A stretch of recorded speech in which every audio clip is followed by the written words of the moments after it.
Bueno, hay un poder, hay un intento, más que un intento, ya es una realización, de reingeniería social. ¿Qué es la reingeniería social?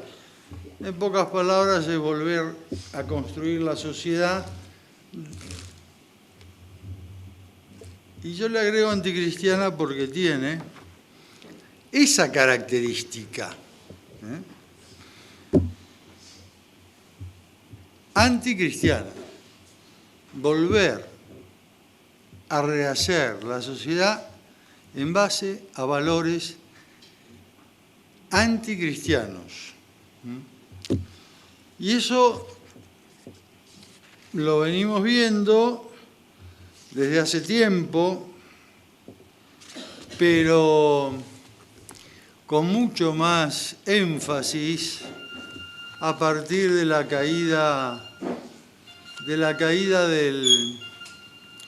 del muro de Berlín y la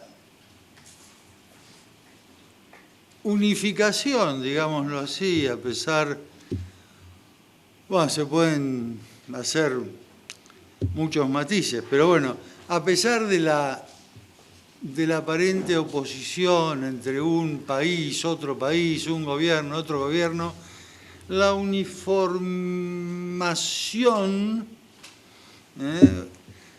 la uniformidad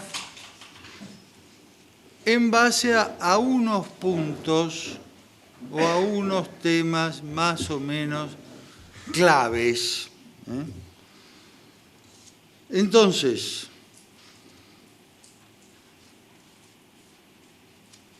¿existe la imposición de una reingeniería social anticristiana? Sí existe. Bueno, vamos a tratar de verlo de un modo más o menos rápido.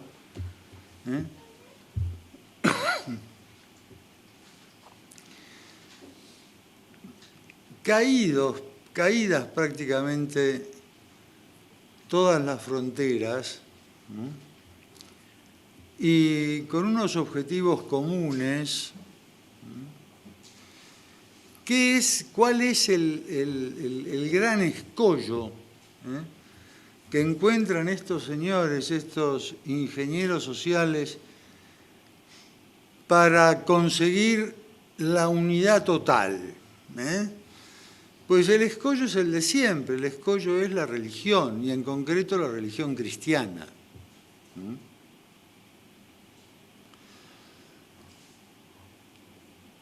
Entonces, ¿qué hacen? Dicen, bueno, vamos a implantar una nueva religión. La religión sin dogmas, sin verdades permanentes. Estas cosas yo las he sacado. Bueno, este es un libro mío que encontré en Madrid, que gracias a Dios, pues yo no había traído nada, pero gracias a Dios encontré este que me va dando el guión.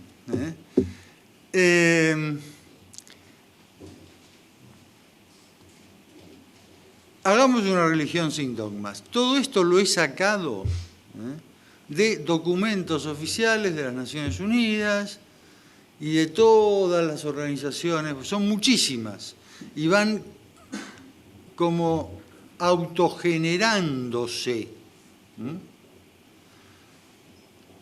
Entonces, primero vamos a tratar de crear una nueva religión. pero para tratar de crear una nueva religión hay que infiltrar la religión cristiana. Como punto así focal, que puede haber otros, está la reunión del año 94, el año en que se conmemoraba un nuevo aniversario de Pekín, de El Cairo, que fue en el 94. En el 2004,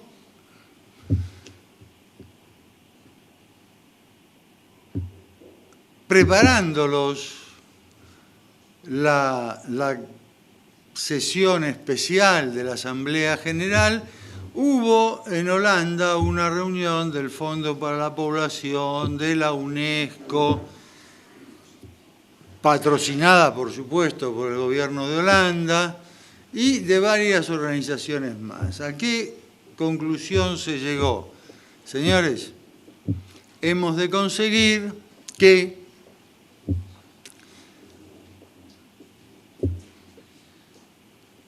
los ministros de las religiones se plieguen a nuestra postura. Entonces, se decide invertir más recursos humanos y más recursos materiales a fin de convencer a los ministros de las religiones. Cuando hablan de ministros de las religiones, hablan de religiones cristianas y en concreto de la religión católica.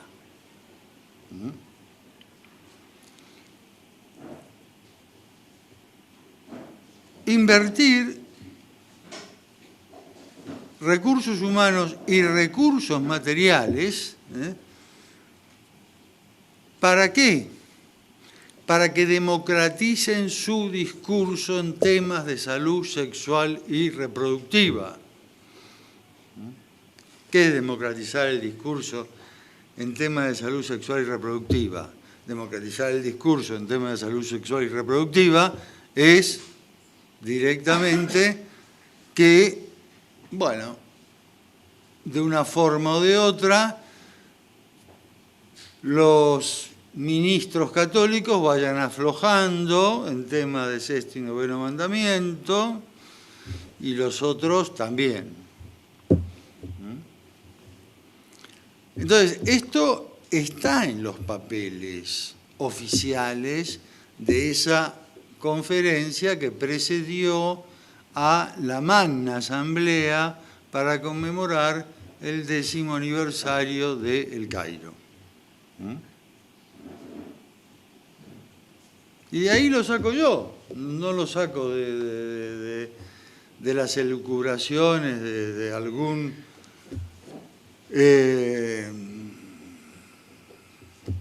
de alguna mente calenturienta por ahí que se pone a... No, está en los papeles, está ahí.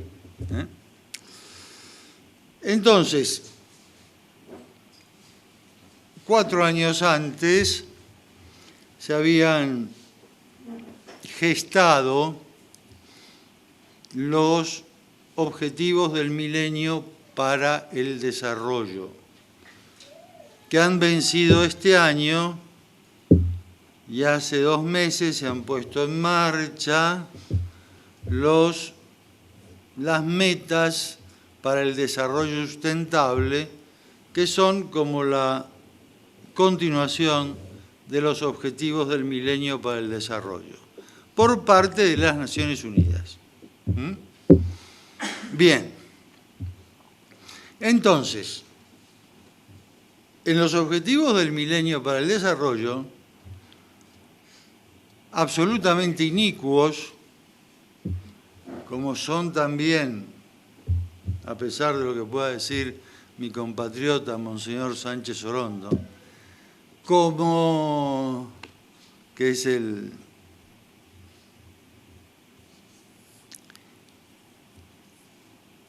presidente de la Academia de Ciencias. Bien. Los objetivos del milenio para el desarrollo fijan metas clarísimas para el 2015. Para el 2015 hay que esterilizar, hay que convertir el aborto en derecho. Por supuesto que no lo enuncian así. Hay que leerse no solamente el enunciado, que puede ser más o menos genérico, sino la explicación de los enunciados. La explicación también la dan ellos.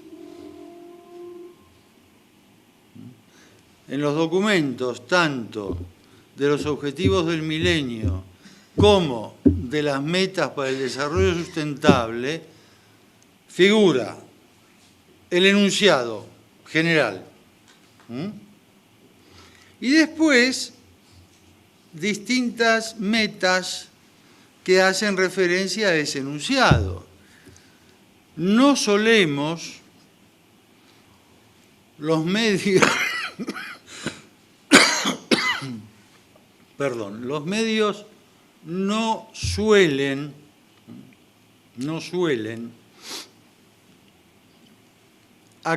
publicar o hablar de esas submetas, sino que hablan de los enunciados. Los enunciados son todas palabras buenas, pero después uno va, submeta 3, submeta 5, del enunciado segundo, cuarto, bueno, y es claro, dice, bueno, acá hay que implantar la salud reproductiva antes del 2015, y además salud reproductiva con derechos reproductivos. Lo dice claramente. ¿Por qué mi referencia a Sánchez Orondo?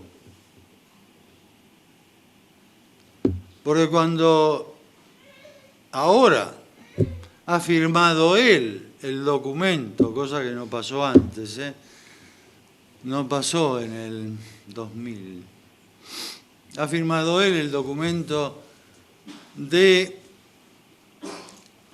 objetivos para el o metas para el desarrollo sustentable, que estarán vigentes hasta el 2030, porque van de 15 en 15 años.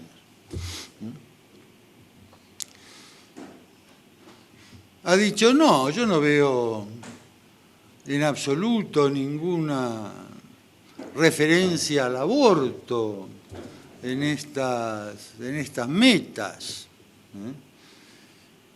Lo ha firmado en nombre de la Santa Sede, aclaro. Yo no veo ninguna referencia al aborto en estas metas. Y se le ha dicho, bueno, monseñor,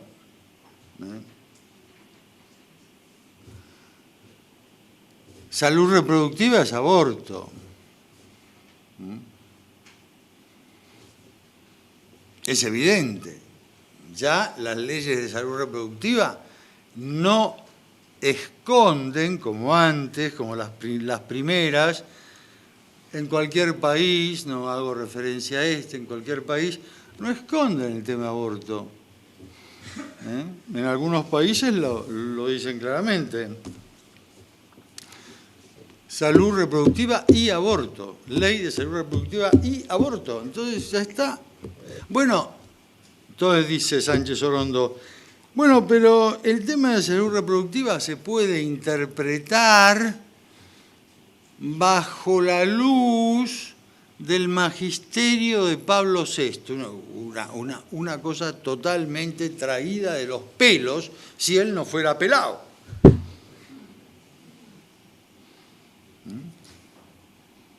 Viajamos en el avión de Roma a Madrid, ahora hace 4 días, veníamos en el mismo avión. Bueno, claro.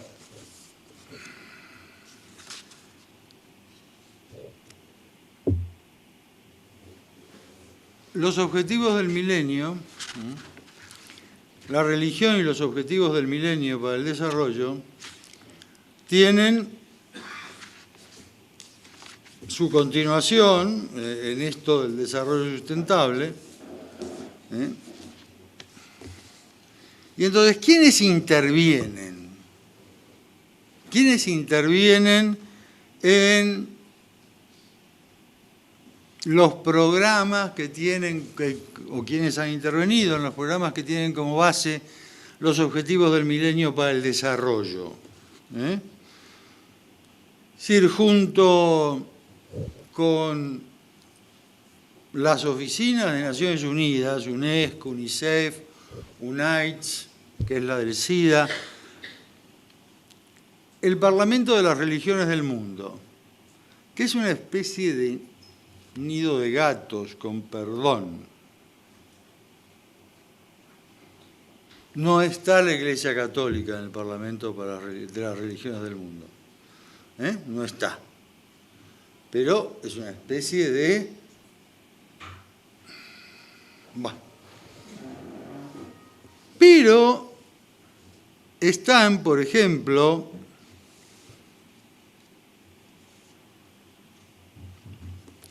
la Universidad de Georgetown,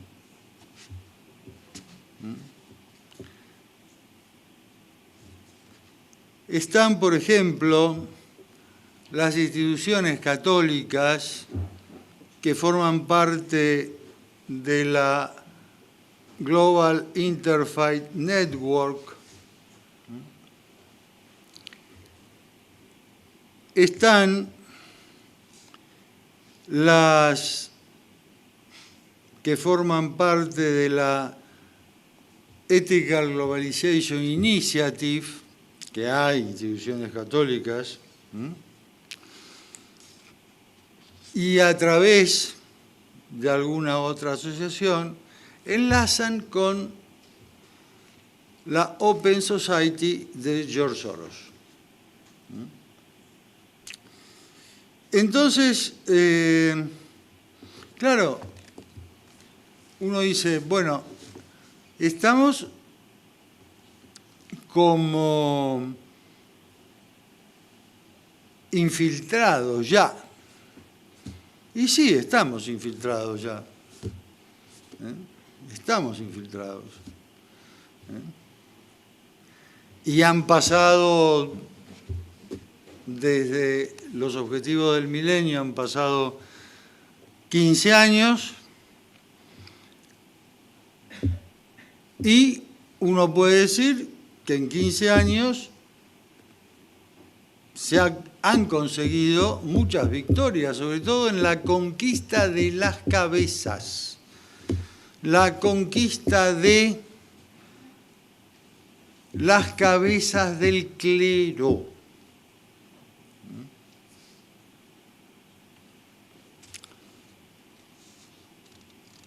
Por ejemplo, una institución, Religiones para la Paz. Religiones para la Paz, que está metida en esta cuestión de los objetivos del milenio.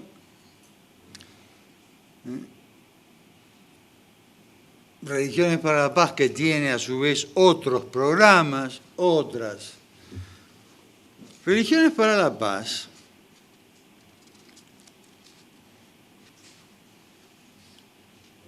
con apoyo de Naciones Unidas, busca la creación de una nueva religión universal para una nueva era dorada de armonía, prosperidad, paz y justicia. El texto base de esta albóndiga, con perdón, religiosa, se compone de pasajes bíblicos de las profecías de Isaías, las profecías de Zoroastro, las promesas del Corán, la visión Sikh, la doctrina Jaín, las teorías de Confucio, del budismo, del taoísmo, del sintoísmo y las escrituras Bahá'í. Y por supuesto, como no podía faltar la mención de los pueblos originarios, la religión Sioux. Bueno, todo eso mezclado compone esta nueva Biblia de religiones para la paz. Ahora, uno va a decir, bueno, ¿quiénes están ahí?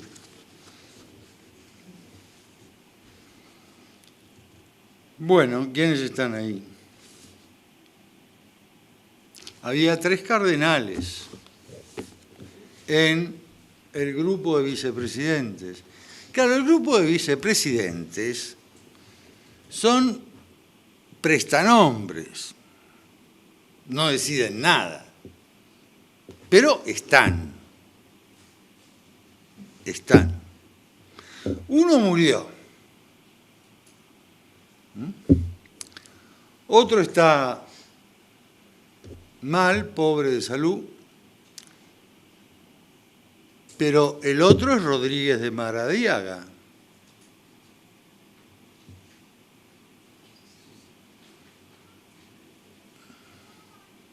Rodríguez de Maradiaga, que es ahora, en este pontificado, del grupo de los 8 cardenales, parecería que tienen mucha base en el Vaticano, no lo sé. Entonces, claro, ¿estamos infiltrados? Sí, estamos infiltrados. Religiones para la Paz recibe donaciones del Catholic Relief Service, que es la Cáritas norteamericana, de la Latin American and Caribbean Regional Office, que es una parte del Catholic Relief Service que se dedica a la caridad en América Latina y el Caribe, del Merinol, directamente así, de la congregación Merinol, aparte de recibir donaciones de la USAID, la UNESCO, la UNICEF, el Fondo para la Población, UNIFEM y el Fondo para el Desarrollo de Naciones Unidas, todas estas últimas. Entonces, claro, vamos a ver. No se trata de ponerse en ninguna postura sismática no, se trata de discernir, por ejemplo, uno a quién le da el dinero. Porque, no, yo le doy el dinero a Cáritas, pero ojo, Cáritas hizo suyas los objetivos del milenio para el desarrollo. Por eso saltó la secretaria general de Cáritas, que además, cuando la Santa Sede prohibió o le negó el plácet para que se presentara a un nuevo periodo, se atrincheró, como hacen todos estos, se atrincheró en el Palacio San Calixto, hizo un escándalo, bueno, muy bien. El hecho es que se terminó yendo, pero al año estaba de CEO de The Elders. ¿The Elders qué es? The Elders son 12 ex jefes de Estado, de gobierno, gente que ha estado en el gobierno de Naciones Unidas, los más viejos, significa The Elder. Bueno, ha estado, esta señora pasa de Cáritas al ser la secretaria ejecutiva de The Elders. ¿Y qué pretenden los The Elders? Los The Elders pretenden, son de todas las religiones, pretenden el sacerdocio femenino. Por ejemplo, Jimmy Carter renunció en su momento a la Confederación Baptista del Sur porque no aceptaban el ministerio sagrado o el ministerio, lo que tengan, de las mujeres. Entonces él renuncia. Pero bueno, uno de los puntos de The Elders es decir, bueno, ministerios sagrados para las mujeres. Y eso, ministerios sagrados, aunque no haya ningún católico, entre los 12 The Elders, bueno, ministerio sagrado incluye los ministerios sagrados de la religión católica, porque el programa es mundialista.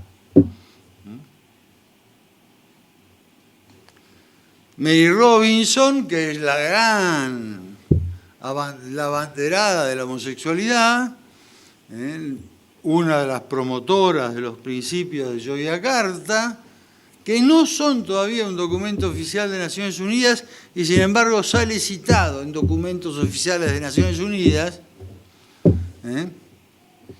que son la interpretación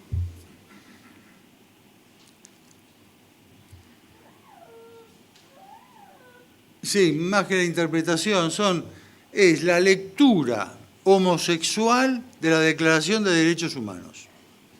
Así. Entonces, bueno, se reúnen en Yogyakarta, es una población de Indonesia, lo hacen, sale a la luz, tratan de imponerlo, no se los recibe. Los argentinos tenemos el triste, entre muchas cosas tristes que tenemos el triste antecedente de haber prestado la sede diplomática argentina ante la ONU para presentar los principios de Yogyakarta en la ONU.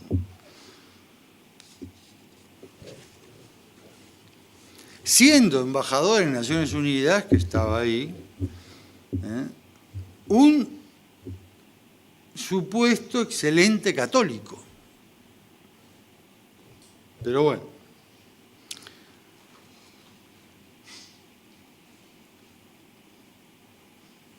Entonces, Mary Robinson está metida en The Elders, por ejemplo. Y así podemos seguir. Parlamento de las religiones del mundo. Aquí en España existe el Parlamento Catalán de las Religiones, que depende del Parlamento de las Religiones del Mundo. En el Parlamento de las Religiones del Mundo es donde hace Hans Küng, hace casi 20 años, la presentación de su ética planetaria.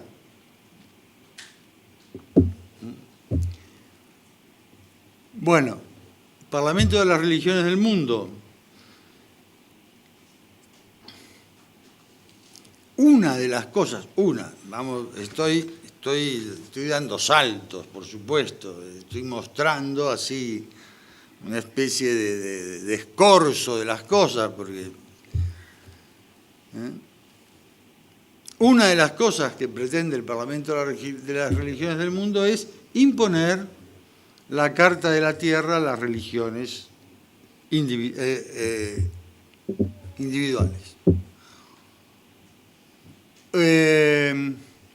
La Carta de la Tierra fue hecha para sustituir los 10 mandamientos, eso lo declaró en el año 92 Gorbachov, uno de sus redactores. Bien, el gran profeta de la Carta de la Tierra, acá en este país, es Federico Mayor Zaragoza, secretario general de la UNESCO, y bueno, el gran profeta en América hispana y portuguesa es Leonardo Boff. Leonardo Boff, que pretende la Carta de la Carta de la Tierra pretende, según ellos, una educación moral y espiritual para una vida sostenible.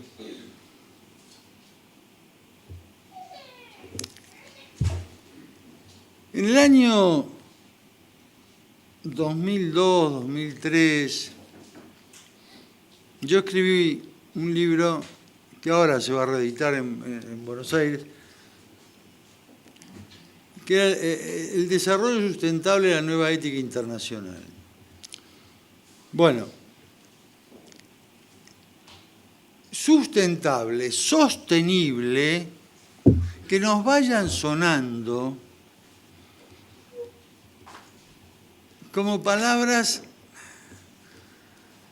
que no van en un lenguaje cristiano.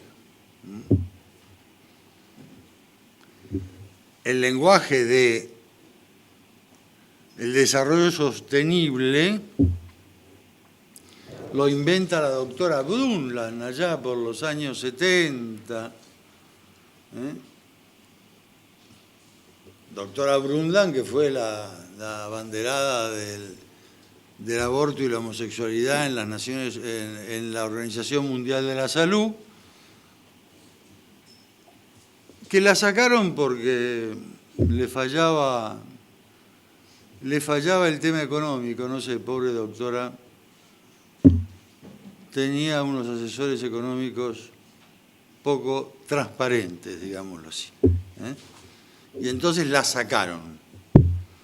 No llegó a completar su mandato, pero los años que estuvo hizo desastres en la Organización Mundial de la Salud, allá por el final de los 90. Entonces, sostenible, sustentable, que nos vaya sonando como algo que no hay que por qué acudir a esas palabras, elijamos otras.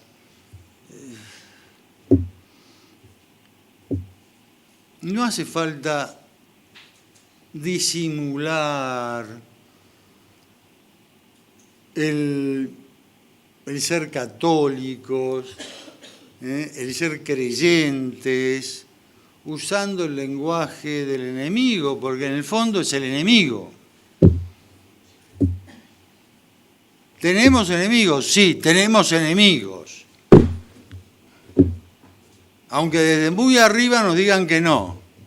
Sí, los tenemos. Los tenemos. Y no solo los que degüellan cristianos en Oriente, o los queman, o los crucifican. No, tenemos el enemigo al lado. Y eso tengámoslo en cuenta.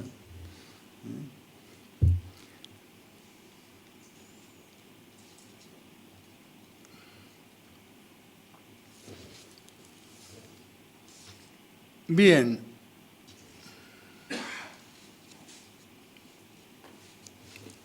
Liderazgo creativo, otra de las cosas que propone la Carta de la Tierra y propone el Parlamento de las Religiones del Mundo. Liderazgo creativo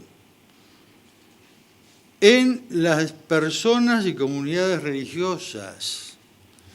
Sí, macanudo, liderazgo creativo, pero ojo, distingamos qué liderazgo creativo. Porque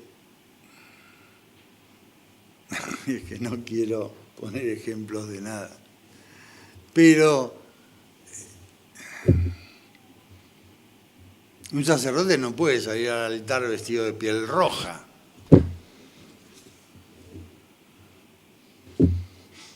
No puede bailar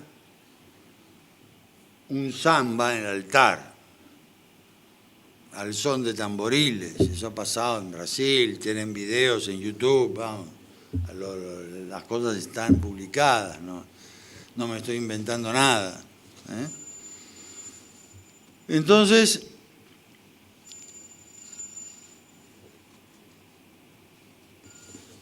se llega hasta la visión totalmente panteísta que tiene Leonardo Boff y tiene la Carta de la Tierra, al menos en la zona de Latinoamérica.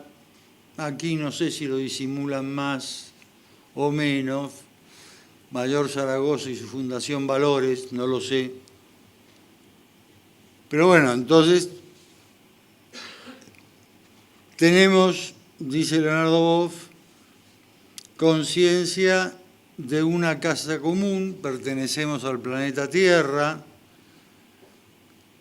como especie formamos una humanidad única y somos parte de la Tierra. Somos la propia Tierra que en un momento de su evolución ha comenzado a sentir, pensar y amar. La especie humana está condenada a hacer lo que hace porque es un parásito de la Tierra. Fíjense lo que es. Sería mucho mejor para la Tierra que desaparezca ese cáncer. El cáncer de la naturaleza humana que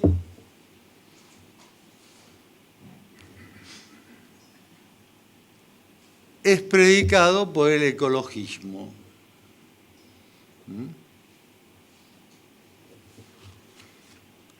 Tengan en cuenta lo que le predicó el cardenal Biffi a Benedicto XVI, cardenal Biffi que ha muerto este año. El anticristo será pacifista, ecologista y ecumenista.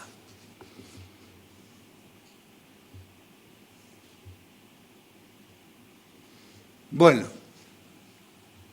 el ecologismo se basa en esto que predica Boff en concreto. Es mucho mejor para la Tierra que desaparezca ese cáncer, la naturaleza humana. La Tierra puede seguir tranquila desarrollando otra forma de vida. La infraestructura biológica es candidata a sucedernos porque es portadora de espiritualidad.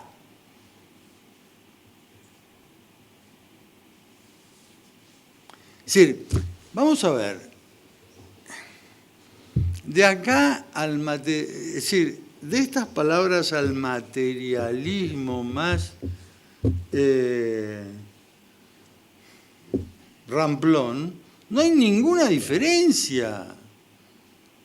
Y acá, Boff, y con Boff todos los corifeos de la reingeniería social anticristiana,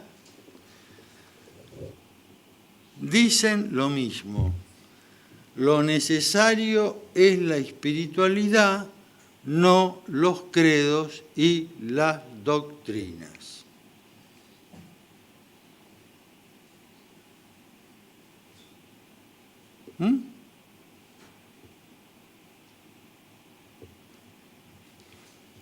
Esta es una frase de Boff que ha sido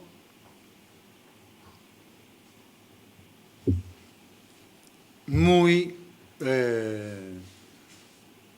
digamos, muy usada, no solo por Boff, sino por otros.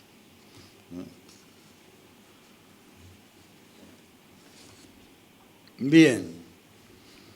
Entonces, en ese plan de espiritualidad, donde no hay ni credo ni doctrina, cabe todo. Cabe, por ejemplo, que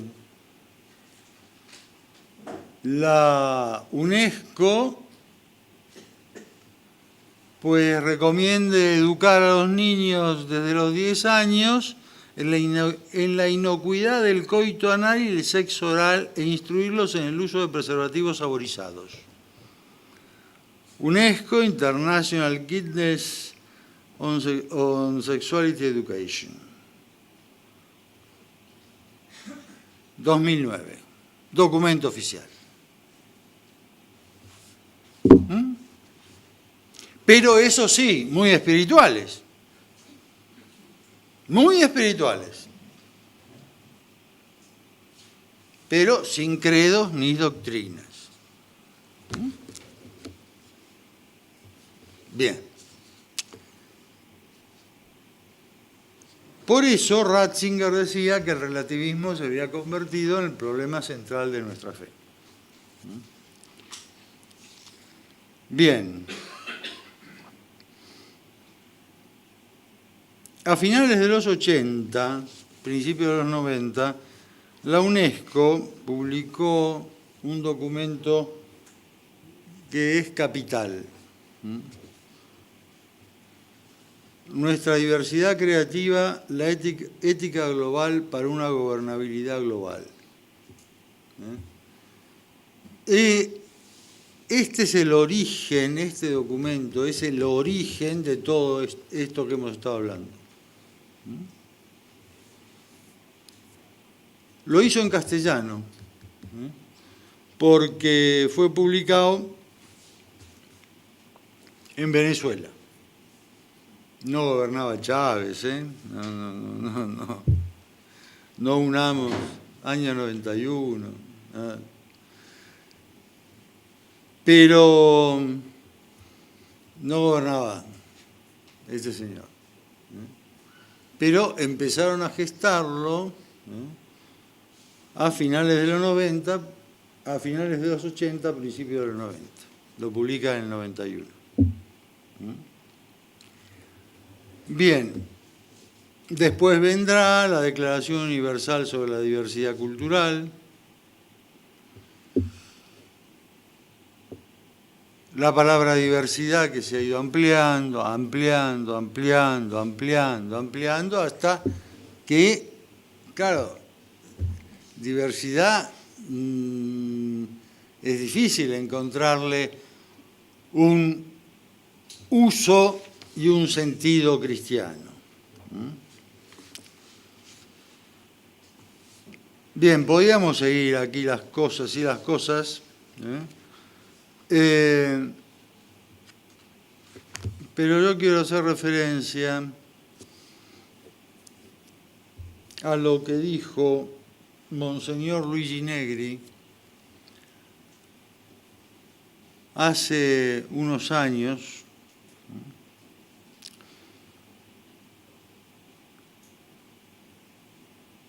a raíz de la decisión tomada por la Corte de Derechos Humanos de Estrasburgo, que después se cambió, pero en ese momento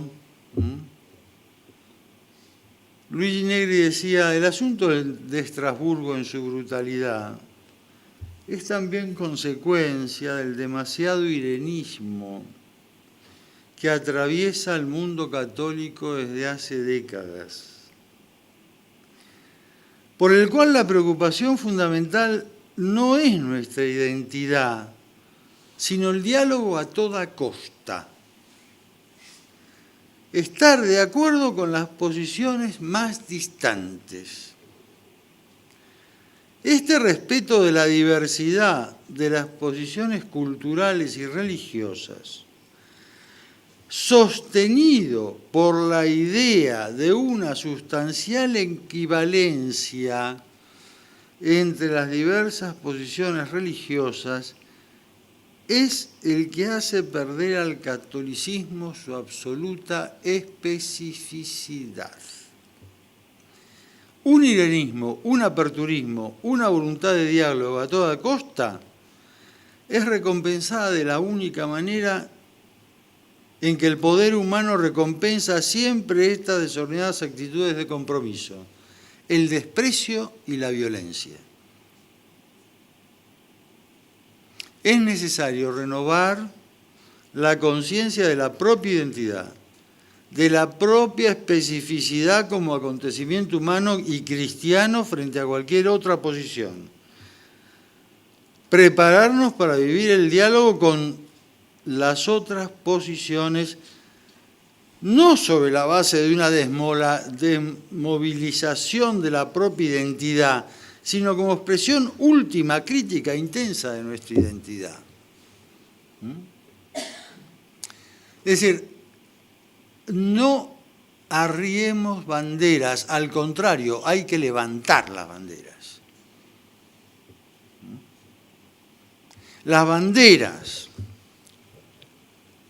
que tiene el enemigo, que son más o menos aceptables, nos las han robado, dándole una interpretación distinta. Bueno, levantemos las auténticas banderas cristianas y preparémonos para pelear, porque vamos a tener que pelear. Y acuérdense de la frase del cardenal Biffi. El anticristo será pacifista, ecologista y ecumenista.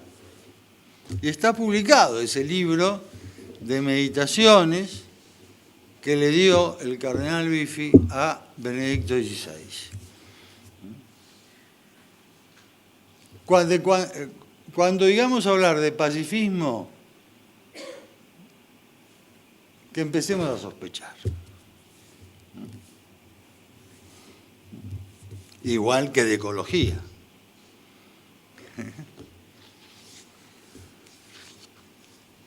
Igual que de ecumenismo. Porque lo decía Ratzinger hace más de 20 años a los presidentes de comisiones de fe y cultura de las conferencias episcopales de América reunidos en Guadalajara. Lo decía, sentarse a la mesa del diálogo no es poner nuestras creencias a la misma altura de las creencias de los demás. El diálogo es una cosa, es el diálogo platónico. Claro, no lo entendimos, no lo entendieron los obispos latinoamericanos, y supongo que habrá dicho lo mismo alguna vez acá, en Europa, y parece que tampoco lo entendieron, ¿no?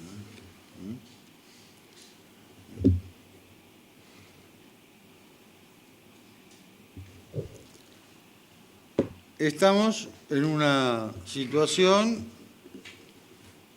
seria, yo no diría grave, es seria. Es seria. Seria. Y bueno, habrá que prepararse. Tampoco hay que abundar demasiado. Las 1001 consecuencias de estos temas están a la vista de todos, en todos los periódicos, en todos los telediarios, en todas. Bueno, entonces, recuperemos los valores cristianos, vivámoslos y difundámoslos. Alcemos las banderas. Y por supuesto, no las arriemos porque a los demás les puede caer mal que yo levante la bandera, pero por favor. Yo me acuerdo de una directora de colegio católico, bueno, no era un colegio católico, era un colegio llevado por una asociación católica, pero bueno, hace ya muchos años en Buenos Aires, que me decía, dijo, dio la orden y se cumplió. Bueno, la Municipalidad de Buenos Aires parece, era un rumor que se había corrido, nos va a sacar el subsidio si tenemos el crucifijo en clase. Entonces, vamos a sacarlo. Y dio la orden de sacarlo. Un día llegué yo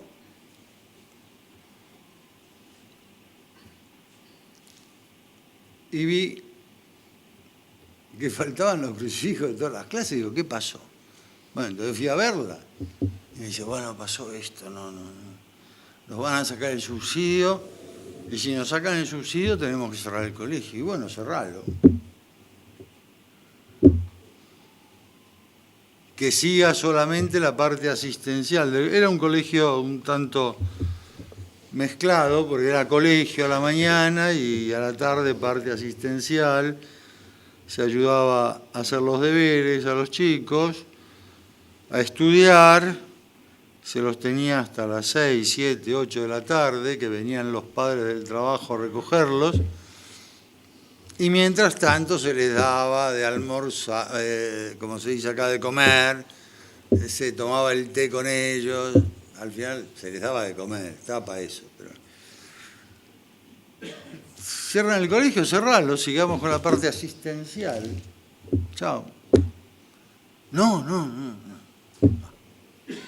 En previsión de lo que pudiera pasar, que nunca pasó, sacamos los crucifijos. No hagamos eso, porque eso es la mejor manera de que los demás avancen sin tener, de que el enemigo avance sin tener que vencer ningún obstáculo.